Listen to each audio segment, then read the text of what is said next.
Hey, welcome to my podcast. I'm Manina, and you are listening to an episode of Aspire Big, Inspire Bigger podcast.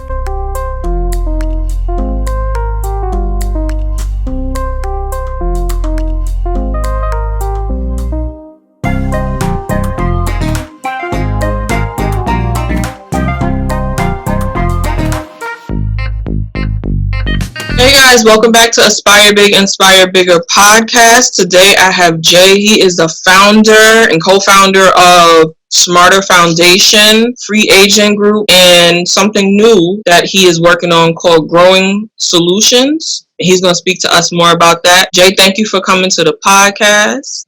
Thank you for having me. So I just wanted to introduce you to the podcast. This podcast is self-titled, Aspire Big, Inspire Bigger. It's about looking for the best in themselves to share that with the world. So I just felt like you would be a good person to speak to on that. And I just wanted you to share a little bit about your entrepreneurship and your story with entrepreneurship. I don't know how far I can go back, but I've always just been driven when it comes to staying focused and building anything that I put my mind on. Never feel pressure, to peer pressure and things like that.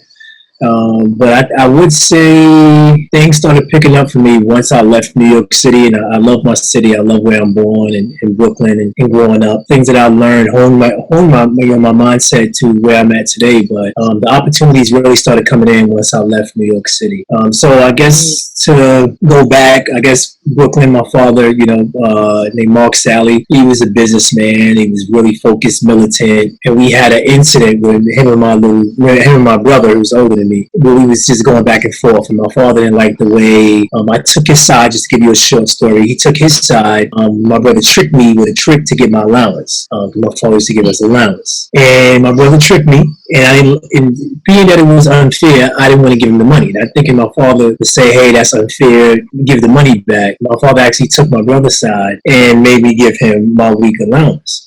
And so I walked around the house mad all day, and then my father got tired of that for about an hour or two, pulled me to the side and said, "One thing we're not going to do is walk around here grumpy, mad. If there's a problem, we discuss it." And he started explaining to me that nobody's above me but God himself. He said not even him, my mother, any siblings, anybody. He said everybody's beside you or behind you. So with that, he was saying that I need to make my own decisions. You can't fall any type of peer pressure. You can't let somebody have you do something you don't want to do, because he told me if you didn't want to lose your money, you shouldn't play the game. He said, I don't care how it came out for you. If you lost, you shouldn't play. So that's why I made you give him your allowance.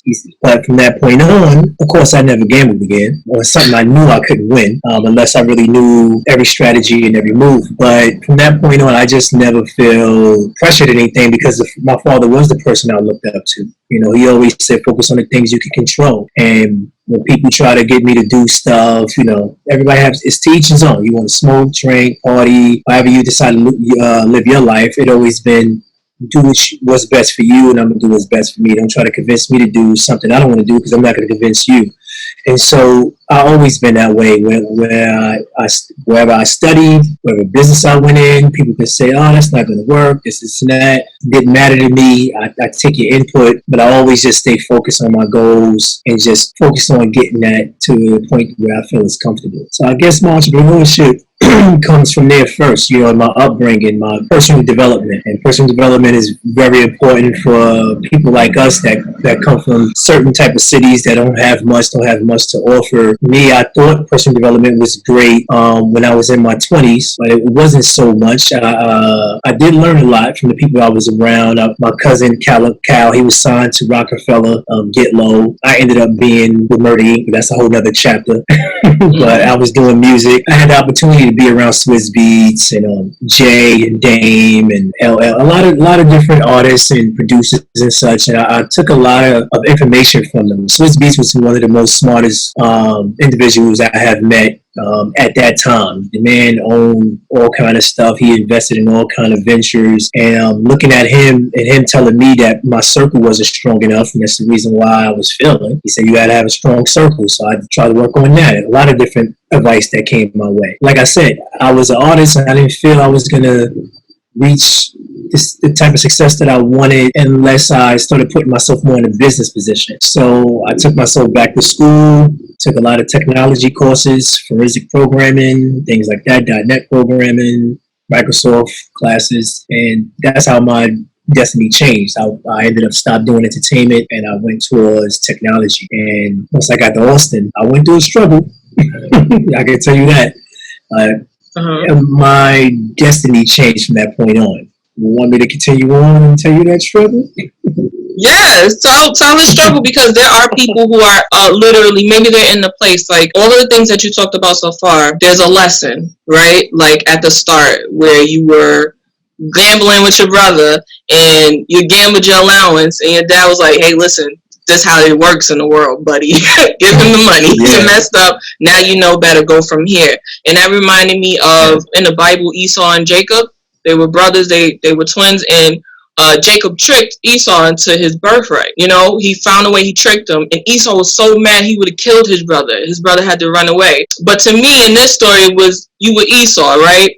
And your brother was Jacob. Yeah. Jacob got you, you know, and it took personal development and growth for Esau. Esau stayed back, you know, he learned things about himself. The reason why he got tricked is because he was being, I'll use the word greedy, but I'm not sure if that's what you were being when you were gambling. But, you know, gambling shows a thing of, I want to get it and I want to double it up now instead of, you know, the patient, the long run. So Esau was like, I'm hungry now. Just give me whatever you got.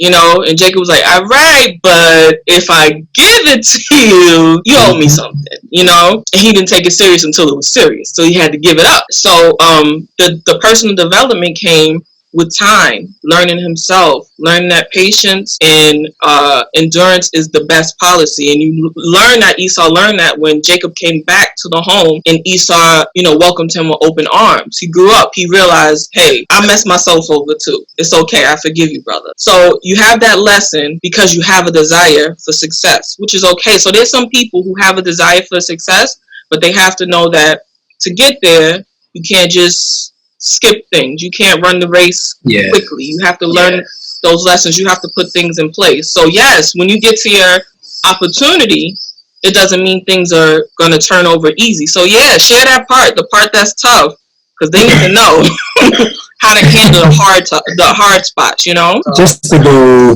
fast forward, this was about 2010, and I had a son on the way. And being that I wasn't in a position where I wanted to be at, you know, working at Home Depot part-time, doing security, also full-time during the week at night while going to school, playing on the basketball team, and all of those things, it wasn't working out. And so Home Depot ended up sending me to Austin. It was at Atlanta, Austin, to go work for their technology division. Because I was fighting so hard to get into technology, and I was doing those side jobs, security, and all kind of stuff, you know, when you live in New York. You know, the rent is so high, you got to do so many things. So I ended up taking this job. They said at that time they was going to give me $55K. But when I got there, they only gave me like 20-something K. So I had a little money, taking care of the place that I had in Austin, car that was breaking down all the time that got me there, and sending money back for my son, you know. So I was living on nothing. I was eating the same food every day, going from work to home, and not knowing any better because this is all I saw in New York. Just work. Hopefully you get a raise, and hopefully, you know, with that raise you can pay for more things. And then I spoke to a coworker. He told me that he was at level 2. I was at level 1. And I said, yeah, man, I'm fighting to get to level 2 because they promised me $55K and do this. He said, man, it took me 5 years to get here. Once you get here, you have to start over. I said, I've been Home Depot for 5 years. I'm not doing another 5 years for $55,000. And he was like, well, I don't know what to tell you. It takes at least 3 to 5 years. I was like, well, I'm not doing that. So, with me having a son, if I didn't have a son, I would say I probably would have stuck it out and just went along for a little while longer. But being that I had a son and looking at him and knowing that if daddy don't find a way that he don't eat, so I decided to start looking for something else. Long story short, I went and got another job. Ended up leaving Home Depot, parted ways, went with this other company, realized I was the only man of color in that company, and in that company got bought out by New Year's. So I was only there about 6 months. When they bought it out, since I was the last one hired, I was the first one fired. So I got a call saying, hey, don't come in, we'll mail you your stuff. Ended up getting another side job. and I ended up being behind on my rent because I asked my father. He thought I was upset with him for years over this, but it actually made me a stronger person. I asked him, "Can I borrow some money?" Because I had to pay all the other bills, send money. So I said, "Hey, can I borrow some funds so I can cover my rent? Because I just got a new job and I'm not going to get paid for like the next 3 weeks. I see your funds, the money back." And he know I never asked him for anything. I always did everything myself the way he raised me. But if I asked you, it was pretty serious. And he said no. Only person I could rely on said no. I said, "Yeah, I'm in the middle of nowhere. I'm out here in Texas, Austin. I don't know anybody, no family. If I don't pay, they're going to try to kick me out." He said, "You're going to have to figure it out." So I was, at first I ain't gonna admit I was upset because I was like, I'm the baby son, never asked for nothing, graduated from high school, college, all of that, and you're not even gonna send me lousy $300 to $500. Nope, he ain't send me nothing. So I ended up getting the money up later on, but the apartment people, I don't know. The rent was going up in Austin because a lot of people were starting to move there. I had a big apartment for only $600 a month, about 900 square feet. And they wanted me out so they can raise the rent, I found out. So I went to court and everything, but this lady really wanted me out. So I come home to sheriff stickers on my door saying that you got 5 days to get out. Trying to put my stuff out in the middle of the apartment complex. So one guy that I met at the Audi dealer when I got a new car, because I had a new job, he helped me put my stuff in storage, and I had to go stay with some strangers in a town about 45 minutes out. Never would have did this before, but I had to make a decision right then and there. I said, well, I'm getting evicted and I got a bullshit job. I said, I can either go back home and sit with my friends on the stoop, drinking beer and liquor and complaining about their jobs and their life, or I can stay here and figure it out, and just man up. So I decided to just stay here and figure it out. So and the reason why this happened is because before I got evicted, I was watching this show on Netflix called The Secret, Laws of Attraction. So I'm sitting here, I like history. I love history. So I'm like, okay, it's like some historic Roman stuff that I probably like. So it ended up being about something totally different. But it made sense. So I watched it 11 times, I remember that day. And night, all the way to 8 o'clock in the morning, because one thing I did understand was that if you're repetitive and you keep doing something over and over again, it starts to become secondary. So I watched it over and over and over and over all night, and then in the morning before I crashed, I said, well, I'm going to ask for 3 things, and if these 3 things actually happen, then I know this stuff actually works. But I didn't really have 100% belief. So I asked for a new car because that one was breaking down on the highway and stuff, so it was costing me money instead of helping me make money. I asked for a job that was actually in reference of my degree, .NET programming, and I said, just to be funny, I said I wanted to be at the University of Texas because everybody kept talking about UT in Austin. I was like, what is all this big thing about being at a college? So I said, I want the job to be at UT. And the last thing I asked for, I said, I want to be in a position where I can make unlimited money and nobody can no longer determine my wealth and fire me. So moving along, I get a job, bombing clean, making calls, 2 weeks. I get an offer to come work for this company. Went to work for the company, long story short, owner was racist. When he came in and he saw I was black, they laid me off when I was on, and they called me when I got off the plane to my son's birthday. So they said, hey, have a good time. We see you Monday. So they laid me off, but I already had a brand new car. So I now was pissed that I had a brand new car, some money saved, but I had to act like I was happy with my son, but then I had to come back to hell and go back and try to find another job. Because every time I fixed their websites and stuff, they would just lay me off. Within that happening and getting back, I got a call from some recruiter saying, hey, we see your background. Would you like to come in for an interview? So I said, sure, I'll come in for an interview. And the interview was with UT, was actually, he said this is going to be with the University of Texas. And I paid it no mind. So I said, it's a full-time job. And he was like, no, it's a tip job. So I didn't think the laws of attraction was happening because I wanted a full-time permanent job. I got tired of taking tip jobs and getting laid off. So I went in for the interview. The guy looked at me. It was like thousands of people going after this one job. He interviewed me. He seen I didn't have no hands-on experience, but he see I picked up things fast. And he said, hey, I see that you can pick up things fast. He said, you can prove to me that you can program all of these things that we need in 30 days, we'll keep you.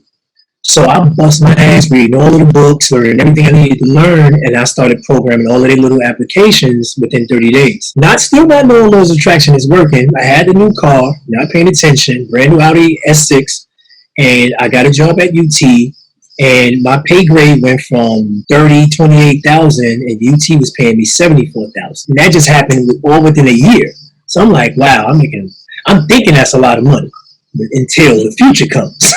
So I meet people who make it is, but right. Yeah, so I'm thinking, come from New York, and you're like, wow, I'm making way more than my friends at this moment, and I only been here a year, so I'm not saying anything. I'm just making the money, sending money, doing my thing, and then they ended up hiring me permanently within 7 months or so. So I actually ended up with that job, but I still didn't reckon. I forgot all about laws of attraction. And then I joined this company, this sales company for selling services, because I knew a couple of people that own bars and stuff down there, the owners. They was asking me for artists all the time, because I just came home and I wasn't dealing with entertainment, but I was hooking them up with that connection. And so I knew people that owned a lot of venues, restaurants and such. So I made a lot of sales within that month, and I got promoted pretty fast, but I didn't know I got promoted fast. I thought I was trying to catch up. So they had me on stage and they asked me, how did you get here? Like you asking me now. And I told them the story about, me just getting evicted not too long ago. And I watched Laws of Attraction. And I said, I wanted this, and I wanted this. And I said, I wanted to be in a position where I could make unlimited money and nobody could dictate my worth. And then I realized on stage that I actually was in a position where I was making a commission off of every merchant service, every credit card swipe, every energy, everything. I said, wow, I'm actually making unlimited money depending on what I do, my performance. And I got the car, and I work permanent at UT. So I got all 3 things that I asked for off of Laws of Attraction. And when I remember this girl saw my face, she started crying because I didn't even realize that I got everything that I asked for through all the struggles that I went through, coming from where my background in Brooklyn. So from that point on, that's when I started looking at life different. And that's when personal development changed my life from that point on. The books that I read, the people that I was around. And once they actually let me in, that's when things changed for me. And I can name off the people who did that for me. Whether they hear or not. That's important, man. So some of the things from what you were saying is like repetition is important. Once you have a skill, once you learn that you're good at something, or even if you're not good at something, you really desire to know it and understand it. Yeah. Do it over and over and over again until you master it. Master it even if it doesn't make sense as to why you're mastering it. Master it. Yes. Yeah, that's what I tell my son. He's 10 years old now, of course, 2020. He don't know what he wants to do. And I say, you're young, you ain't really got to worry about it. But I said, if you're going to do something, pick one thing. And he's like, Daddy, it's too many things. I was like, no, you need to pick one thing. When you get to a certain age, Daddy did a lot of different things. And the reason why took Daddy longer to get to where he's at, because he kept trying different things thinking he was going to miss out. I said, you need to choose one thing. If it's going to be basketball, it's going to be technology, or whatever you decide to do one thing and do it every day till you hit that goal, and it pays for every other successful thing that you want to do. So he's still young, Absolutely. But he'll get it. Yeah, and sometimes we need the life lessons first. And when you're 10, some people got it hard from very young, but when you're 10, you didn't have those yet. So he's gonna come up against some things and then be like, I don't like it like this. That's when he starts to boom, boom, boom. So then the other thing is like repetition of a skill. So building that skill. For me, it was, like you said, it's kind of like self-development or personal development. It really is branching out into so many other things for me. And I am a super introvert. For me to be even doing this podcast, I have friends from when I'm young and they're like, Mo, Is that you? Like, hello? Is that you? You speak? You talk? I didn't even know what your voice sounded like. So I understand that. It's just something. You have other things that incorporate into your life. You don't recognize them. Like you said, your story about manifesting, you don't recognize that all of those things are going to play a big part in your success and who you are and what's coming in the future. But connecting with others, connecting the dots, all of those things are important. So that's what I got from what you're saying. Like, you want something, keep working at it, build it up, and the dots will connect as long as you prepare yourself. You keep working to prepare yourself, even if you don't understand exactly why. Just keep working on it. It will pan out for you. See, what you're speaking about with the dots, that raised a flag with me, because most people, they don't understand like laws of attraction and personal development, because you can never, see your success by looking forward. You only can see your success by looking back and connecting those dots. And I used to complain about losing jobs and opportunities and things like that. But when I explained it, when I do speakings and stuff like that for youth, I explained to them that if I didn't lose that job at Home Depot, I would have never got this opportunity. And if I didn't lose that opportunity and they didn't lay me off, then I would have still been working, and UT would have never came along, and I wouldn't went from 30,000 to 74,000. So, and I told them, I said, every time something was taken away from me, I got at least 5 to 10 times greater after that. So it started changing for me where I wasn't worried about losing or one of my contracts going expired, because I knew something that was greater was coming. I always would go up another pay grade, or some other type of success would come into my world. So I look at life different when we say personal development. And a lot of people that I read was like Les Brown, Jim Rohn, Sebeck. He's pretty good. There's a lot of people that I just read over and over and over. I watch their videos over and again, and that helped me. Like Jim Rohn is really important. He the one who mentored Tony Robbins. But Jim Rohn, the one thing that stuck with me was the law of the sowing, and most people didn't get the law of the sowing. It's in the Bible. You reap what you sow, and with that, the law of the sowing, what Jim Rohn is trying to explain that I didn't get the first time, I had to listen to it over and over again, is that no matter what was happening around the person that was sowing his seeds, birds would take seeds, wind would blow away seeds, friends would say they would come help you plant some seeds. All of these different things would happen, but he kept saying he was the master sower because he kept sowing his seed. No matter birds ate some seeds, wind blew some seeds, he just kept sowing away. And then at the end of the crop season, he would have the greatest crops. And what I got from that after listening to it so many times is that no matter what happens to you, if friends say they're going to come help you and they don't show up and they give you all the excuses in the world why they didn't deliver, doesn't matter. Just keep going. If somebody comes in to distract you, you shouldn't never go with the distraction, because as soon as you go with the distraction, you just took yourself out of the game. Just like, because I play basketball. So we know the fans is in the stands. They're going to boo when you lose it. They're going to cheer when you win it. But I tell my teammates, they ain't never been a fan. You seen with us, Michael Jordan, anybody inside of the locker room popping champagne with us when we winning that championship. It took us to do all of the hard work. We're going to lose because we got to get the chemistry together. But once we start learning how to win, it's going to be more wins than losses. You're not going to win every game, but you're going to win more. And what counts is that you always deliver in the end. So that's why all of those things that I learned, I don't let it distract me anymore. And everything that I learned makes sense to me now. And that's how it goes when it's building a business. It's just like being an athlete. You're going to fail when you try to spin up your first business if you don't have a mentor or somebody to guide you and give you that blueprint. And most people don't get mentors. I got lucky. I was able to get mentors that was multi-billionaires. One of my mentors, he sold, I'm not going to mention him for his privacy reasons, but he sold 3 of his companies for $2.8 billion. And the other mentor that I was mentored by, he passed away last year. I could mention him. It's Kirk Hansen. He owned Phillips 66 gas station, that chain, and a number of other businesses, oil and stuff. And he was middle class. And I used to listen to his stories. He used to tell me how he was middle class and his family was going bankrupt and how the family gelled together.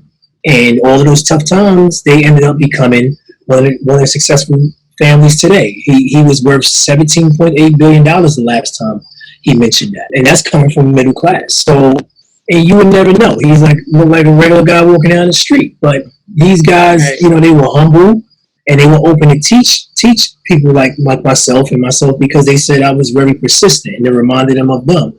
Just being persistent, not being distracted, not letting things get you down. Yeah, you're going to hit a rock, but you hit the rock, got 30 seconds, get over that shit, and get around it. Figure out a way around it. We never quit. So, and I had a lot of other successful people tell me the same thing. You persistent, man. One guy took my call who owned a lot of real estate buildings, apartment complexes. He took my call after the 3rd call. He said, I knew I just had to have a meeting with you. And I was like, why? He said, because you remind me of me. You're persistent. If I didn't take this meeting, you was going to continue to call me for the rest of this month until you got that meeting. I said, yeah, well, I'm glad you knew that. So he said, you're not annoying. He said, you're not annoying. You're just very persistent. I can tell. And there's a lot of things that come with that. It's the way my mentors taught me about time. Time management was really a big thing for me. Making sure you're there early. Those things, a lot of us are not brought up with. A lot of us don't know how crucial time management is because for like my other mentor, he charged people $15,000 an hour, and I'm getting free mentorship from him. And right. That mentorship, if you don't show up on time, like early, you're late. And he's gone. He's leaving. So it shows, and he will tell you, you're not respecting my time. You can do what you want with your time. You can be late when you want to be late, but you're going to respect my time. And I when I do business, I always see it that way. Like, this is not my time. Let's respect the person that's coming or the person that we're about to meet. Let's make sure we're set up and we're ready. But a lot of people go into business and they wonder why they keep failing. It's the simple little things. They're not managing their business right. They're not writing things down. They're not focused on their time management from morning to night. They're just not doing those simple things. And I try to teach that to these kids. You can't just be out here acting crazy, because once you work by yourself, there's no boss. There's nobody. There's nobody that's going to wake you up. And that scared me my first year, when I didn't work for nobody and I was actually out there with these guys learning how to make my own money. Because I was like, wow, if this doesn't happen, I can't take care of all of this stuff. Right. But I can't give you one key. What am I doing? You feel like you don't have the skill set. It's really about discipline. Like you said, time management and discipline is the biggest part of growth and success. But it's scary because you're like, I usually... we have those alarm clocks, like you have to be class at this time, you have to be to work at this time. But when you're on your own, those alarm clocks are nowhere to be found. You got to wake up. You got to do the things in a sense, and it could be scary, like for sure. So let me give you the conversation my mentor gave me when he told me he was going to make me a millionaire. And I looked at him and I was like, this is like Wolf of Wall Street. But I didn't have that face like sure. I had the like whatever face that he picked up on. And he was like, don't you want to be a millionaire? And I was like, yeah, sure. Who wouldn't want to be a millionaire? But I just wasn't yet. Like, you have it, but right. I'm used to people using me and then leaving me on the curb. So he asked me this great question, and I'm going to ask you the same thing. He said, if you're trying to be a millionaire, what have you been doing to put yourself in a position to make sure you become a multi-millionaire or even just a millionaire? And I said, hanging out with the, successful people and stuff. He said, that's great. He said, but what have you been doing to make sure that you become a successful millionaire? He said, because a lot of people say what they want, but they don't actually practice and make sure they set goals for what they want. He said, do you even know how much money you need to make every month, borderline, to be considered just a borderline millionaire? And I didn't know. I couldn't even lie. I'm not going to lie. So I was like, no. So I'm going to ask you the same question you asked me. Do you know how much money you need to make every month, minimum, just to be considered a millionaire? I could do the math, but no, not off the top of my head. No. You want to take a guess? Well, I did the math. That's $83K as far as I understand. Almost. So you rounded off. It's about $86,000 a month. Okay. You just rounded off. Okay. So his next question was a good, great question. He said, now, who's going to pay you $86,000 a month? I'm asking you the same thing. Who's going to pay you $86,000 a month? Period. What is there a company that's paying people $86,000 a month? No. Yeah. No. And I said me. He said exactly. It's going to be you who's going to pay you $86,000 a month, like all of us. He said you can get the tools on how to do that, how to break down your months, your weeks, your sales, and things of that nature. And you learn if you can make this much in a week, and you monitor that, then you can turn it into 2 weeks, bi-weekly, then monthly. Then you know your numbers. Now, once you hit those numbers, then you can do $1 million. You can do $250,000. You'll gradually go up. So it's going to be you. There's no job that exists. If people say I'm going to be a millionaire, I'm going to get the greatest job, or I'm going to be the CEO. There's no company paying you $86,000 a month. So when I talk to young kids, I said, hey, you have to make a decision.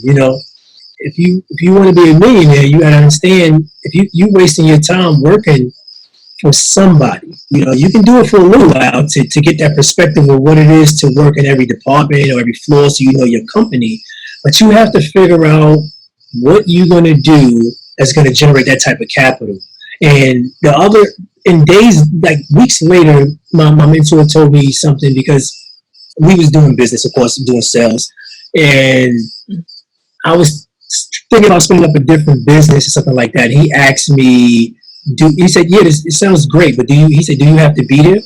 And I said, yeah, for the most part, I have to be there to get things off the ground and stuff. And he said, well, Jay, my advice to you, any business that requires your presence is a bad business to be invested in. And I was like, what? Because, you know, I'm used to seeing restaurants and all kind of businesses. He said, no, he said, any business that requires you to be there is a bad business to be invested in. So I started thinking of ventures where I don't have to be there. You know, maybe I have to spin it up or whatever, or pay somebody to spin it up, but I don't have to be there. Any business that I'm doing at some point or in the beginning, it has to be service based or subscription based, like membership based or subscription based, where you have members joining or you have subscriptions. That's the fastest way, the most secure way. You know, you can guarantee hitting that $1 million mark. Selling subscriptions or memberships.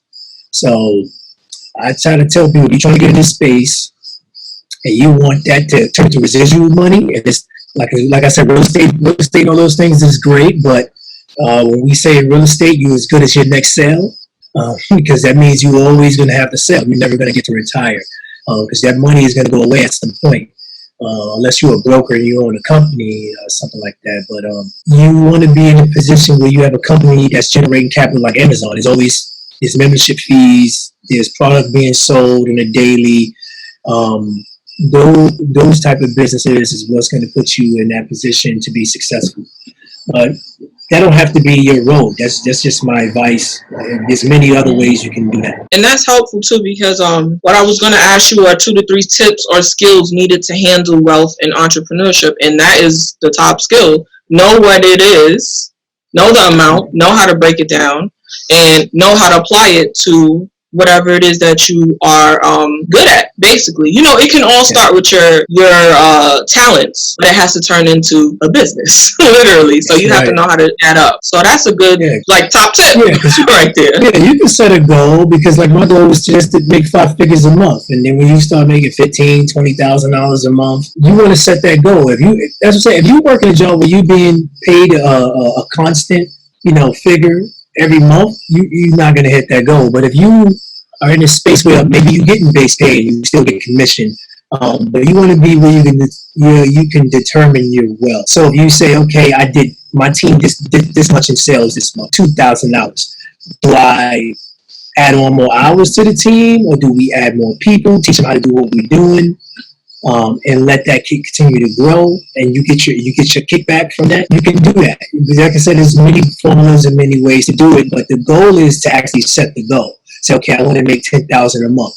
How can I make $10,000 a month? And that's when you have to start putting the pen down to the paper and say, okay, I can do it with manpower. I can do it subscription based. If I go out and I get this many customers, this is what comes in per customer. If I sell this much, or if I do this much, it depends on you. If you don't want to do all the work, then you're going to have to start training people to cut your work in half. Right.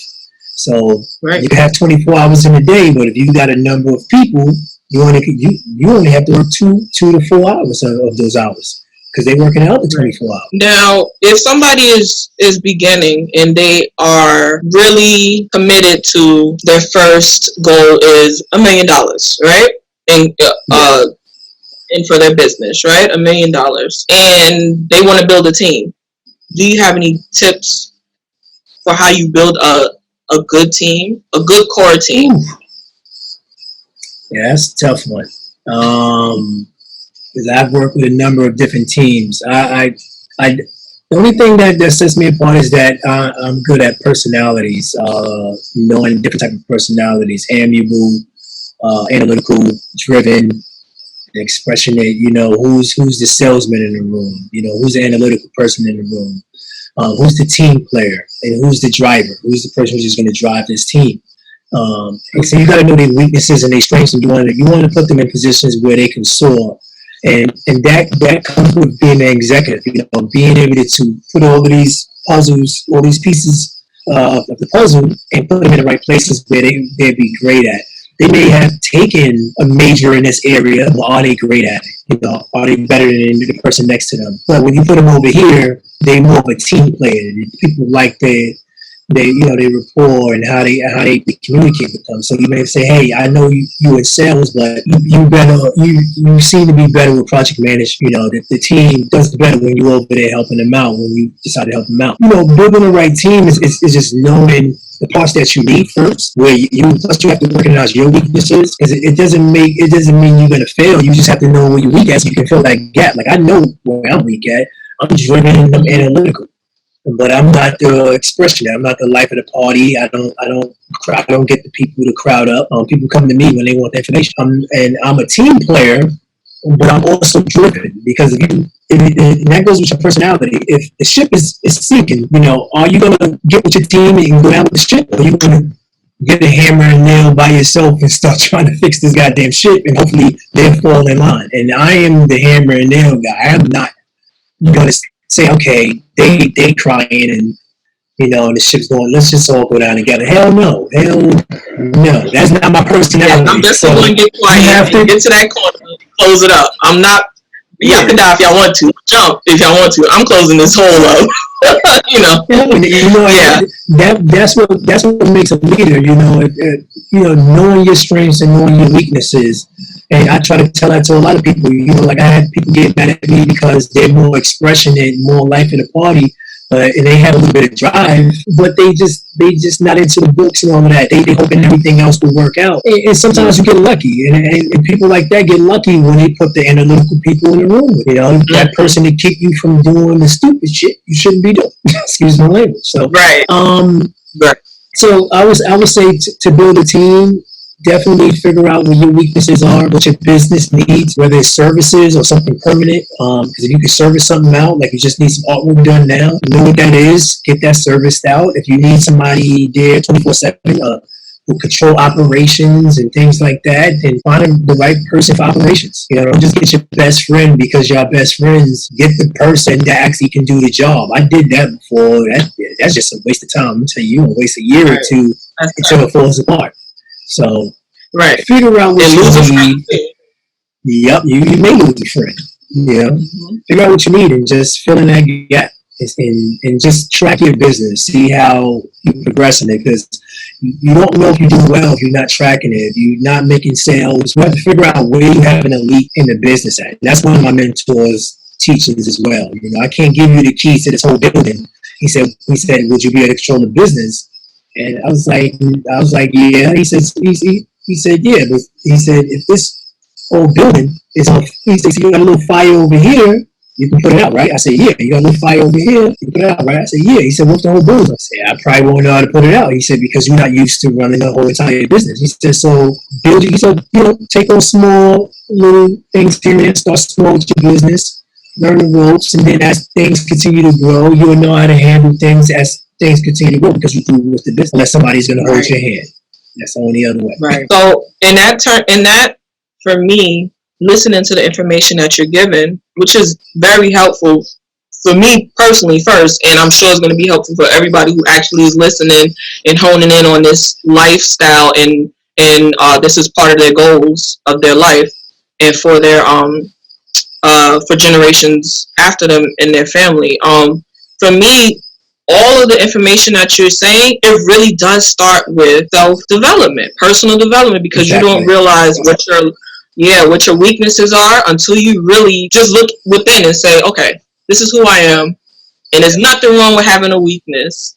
I just know I have to know how to fill in that gap in a healthy way. So yeah, that starts with, a good business. I guess a good business, a good founder, a good owner of a business has to have a lot of introspection. They have to really be good at that. Just to give you something on that, like I said, one of my mentors is my cousin, John Sally. And he's different than like my mom and my cousins. They're just The Valentine sign is different. John is like my father's side. They're in business, and John used to tell me, because he has me read like The Richest Man in Babylon, all of that stuff, and he said, because I get my mom personality where she's a pastor, so she likes to help the people. She's for the community. She's on the clergy board, and John kept saying, "You can't save everybody," and I like to, try to help everybody.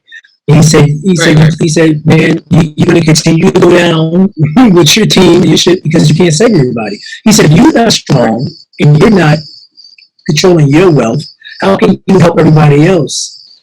And he was right. I never said, I was going to say my cousin is in that area. He was definitely right. You have to be a little selfish in business. I mean, don't mean you just cut everybody off. But you have to be a little selfish. You have to say no. You have to know when to say no. And it goes to hand with my cousin Lisa. Like I said, my cousin Lisa Wayne, she taught me, the psychological game of, how to work with people and stuff like that, and how to avoid debates, and, completely listening to the conversation, because I used to just be go, go, go, go. And so both of them helped me a lot, with just, family mentorship. Those two I really look up to. And we also have a nonprofit together with my mom called the Smarter Foundation. And that's for chronic inflammation awareness. So we focus on everything from cancer and stuff like that. And the reason why it makes sense is because John is big on health. He's a vegan. He's like a shareholder of Beyond Meat and BioLife and all kind of different health businesses. So I get a lot of mentorship from him when it comes to health and trying different foods and recommendations, from him. He made me pretty much a vegan also dealing with him. So like I said, it's a lot of great things you can learn from having the right people around you. Just because they family don't mean they know all, but if they do have the experience, you definitely should, shut your mouth and listen and take notes, and then go out in the world and apply it. All right, so we're coming to the close of the podcast. Like I said before, I am a super introvert, right? But that makes me an observer. And the way I learn about different parts of life, I know I'm not going to be the adventurer. I know I'm not going to get on the roller coaster. I know I'm not going to jump off the side of the building. But speaking to people who have that experience is the way I experience some things that are just going to be out my realm. I'm okay with that. Like you said, you have to know where you stand and where you don't. I'm not standing on the side of the building. I'm not doing that. I will be inside and watch. I'll cheer you on. That's me. I'm an introvert, sometimes extrovert. I agree. I'm not doing roller coasters and none of that neither. I ain't got nothing to prove. I tell you all the time, I ain't got nothing to prove. Exactly. I'm me. I'm here already. I'm all right. I'm fine with myself. I'm fine. There's some things I will outdo everybody on. Working, I'll work about 2, 3, 4, 5 jobs. Go home, go to sleep about 2, 3 hours, and go back to work the next day. But what I won't do is go down on that roller coaster. It's no reason. I'm not. For what? I'm not gonna kill myself on purpose. No, not on purpose, right? Work myself to death, but not kill myself on purpose. That's right. All right. So I have 3 introspective questions at the end of every podcast that I ask my guests. So here's your 3. All right. I'm gonna start with number 1. So what is the most important characteristic in the people you spend time with? I guess it's just how they carry themselves, and I've been around so many different personality types. I guess the most important thing is just how they carry themselves and how they represent themselves in life. Do you step up to the plate when needed, or are you selfish? Do you take care of your family? Who's most important to you? What's your reason why you doing what you're doing? I guess I just look for those type of characteristics. Other than that, you may just be business associates. Right. So it sounds like character. That's the number 1, like, good character, a strong, stable character. Like, you got it together. That sounds. If you're a man of your word or a female of your word, like, I can trust you that you actually going to show up when I say show up, because I know I'm going to show up. You'll flake. That's one of the things I don't deal with. I let you stay on the outskirts of things. I know I can't count on you. I was just talking to a good friend yesterday, and they were explaining something to me about timeliness, and I was like, listen, I don't know what to say to anybody, but if you tell me this time and I'm going to be there. If you tell me it's 8, I'm going to be there at 7:45, even if I try my best just to get there at 8. I can't help it. I don't like being late. On time, you're not prepared. So if you come late, now I've been waiting for you for half an hour, even though it should have been only 10 minutes. Now I'm already like, no, you don't respect me. We got a problem. You don't respect my time. So, yeah. You don't respect my time. Right. I'm like, so, yeah, trust me, you try to let it go a few times, but they doing it all the time. You like, yeah, that's you. No, you gotta fix that. We won't ever see each other again. Sorry. I love you though. Yeah. Okay, so question number 2. Who was the best motivational speaker you ever saw or heard? What's the doctor name? Mal. Oh, it slipped my mind. Dr. Mal's, can't remember his name, but Les Brown, Jim Rohn, and I think it's Dr. Mal's. I can't remember the whole name, like Miles Davis, something like that. I can't remember.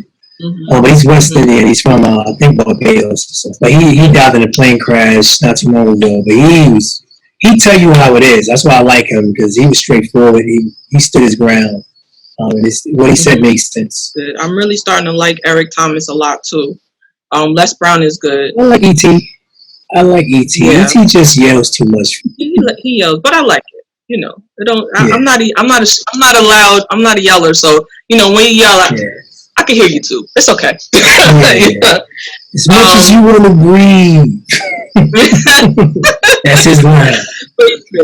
He's opening up to the a little bit of a sidebar. For me, Eric Thomas has a different I have a different association with him, only because I first found him in 2011. So I have a 10-year story too. 2011, I was pregnant with twins, and I got to 5 months pregnant, and I went into labor. My body just went in labor. Nothing was wrong with them. Wow. My body just let them, and they didn't make it. And also, even back to when I talked about connecting the dots, because I lost the twins, one, my body didn't look the same.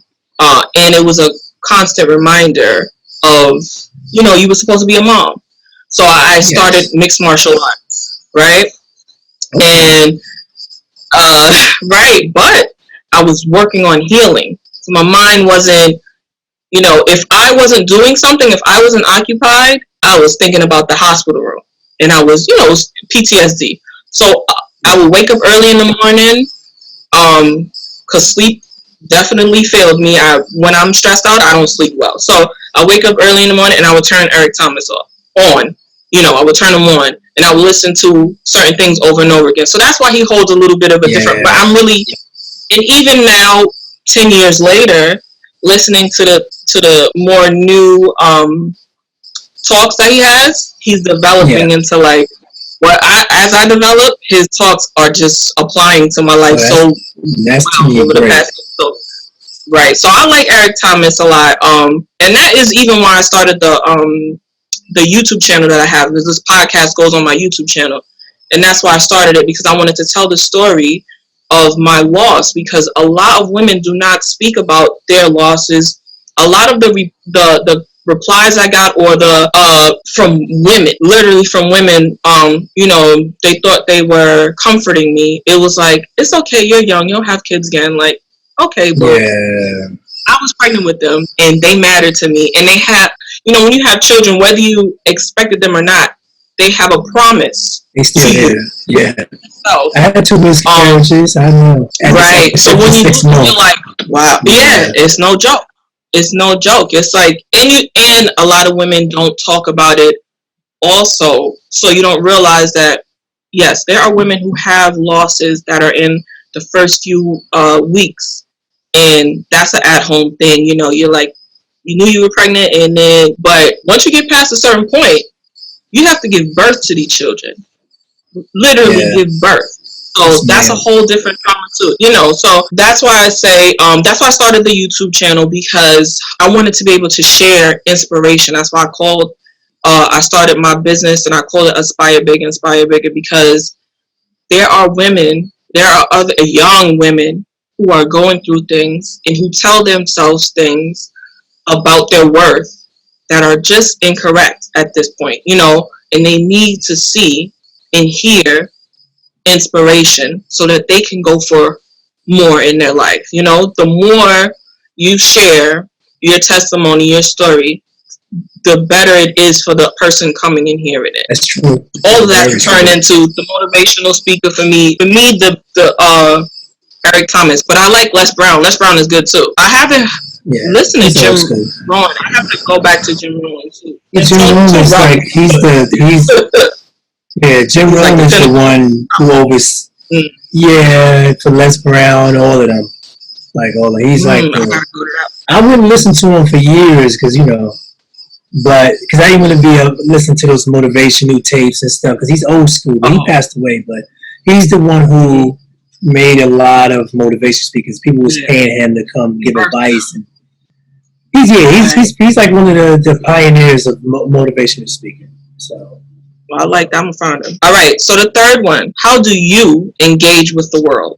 I like to do things that I can help agriculture and health and hunger. I guess that would be the nonprofit that I have in place for chronic inflammation. Hopefully, we can have that up to the level we want it to be, where we can have nutraceutical doctors and such that can explain different ways and different practices rather than the traditional practice we have today. And also, I'm creating a company, as you mentioned, Growing Solutions, hydroponics vertical farming, where we're growing produce without soil. Water is recycled 90%. So we're using less water from the world because 75% of the world's water is used for agriculture right now, and that's why it's getting depleted. And we control the environment, so we can grow anything all year round. And that's what I'm testing in Austin, Texas, with the support of the city of Austin. And hopefully we have it up and running by the end of the year next year, and we'll be able to show that to the world. There's a number of companies doing it, but this is our company, and I'm going to do this. I'm not into segregated things. I tell my mom all the time, I believe in all people. I don't believe in color. I can't wait till color goes away, race goes away, and everybody just look like people. But I am building this for people of class. I would say that people of Hispanics. I have a Hispanic family, Black family, white family, and I think people of our class, where I come from, should see the type of company that I'm building and understand that the nutrients that's in these fruits and vegetables that you're eating today, there's nothing in it. It's depleted. So I want to show people that we can take control of our health. We can take control of our business. We can take control of our fitness and our education and our businesses, one step at a time. And hopefully, like I said, in the next few years, I just be a pioneer that's doing my part, and hopefully other people will lock arms with me and help me, continue this growth, this successful growth that I'm doing. And I inspire some kids along the way. They are the future, for sure. We don't get them on board. I know what's gonna happen. So yes, that tells me you engage with the world through equality and respect. So that can fall into one thing. That's good. I want to thank you for joining me today on this podcast. I really, really appreciate your time and all your information and just your openness. I just want to thank you. Well, I want to thank you for having me. I really appreciate it, allowing me to speak and from this channel that you have, and I wish you all the success. You ask great questions, and I can see this thing going pretty far. Appreciate it. Thank you. Thanks for the blessing. I need all the blessings. Yes, all right. Indeed. You have a great one. You too as well. Enjoy the rest of your weekend.